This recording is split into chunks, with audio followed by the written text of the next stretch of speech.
Hello বন্ধুরা, আজকে আমার খুব কষ্ট হচ্ছে এবং কষ্টটা তোমাদের সাথে একটু শেয়ার করছি।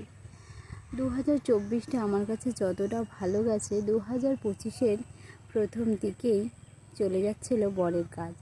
তার জন্যে তার মুখটা ছিল প্রথম 1 জানুয়ারি ছিল, ও ভীষণ কষ্টে ছিল।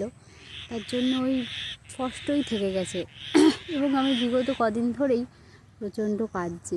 আমার মনটা কখনো স্থির নেই এবং ভালো নেই। আমি সত্যি ভেতর থেকে এখন এতটাই কষ্ট পাচ্ছি যে ভাবছি নিজেকে কি শেষ করে ফেলবো, কি নিজেকে একটা কিছু করে ফেলবো।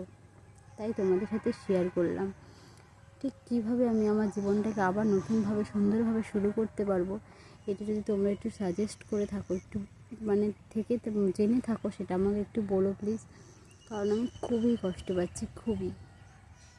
এরকম কষ্ট আমি জীবনে পাই। আমি 3 দিন ধরে কাঁদছি, খুব কাঁদছি। আমার খুব কষ্ট হচ্ছে, যেটা আমি তোমাদের সাথে শেয়ার করলাম। সবার সাথে করা যায় না, বাট তোমাদের সাথে একটু শেয়ার করলাম। আমার ইউটিউব ফ্যামিলি এখন হয়েছে মনে হয় মিনিমাম 70 জন হবে।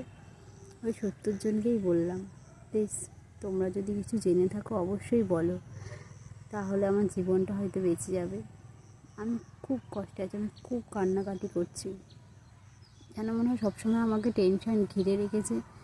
আমি যেটা অল্পতেই কি ভেঙে যাচ্ছি, এরকমটা আমার সাথে হয়নি, যে এখন হচ্ছে।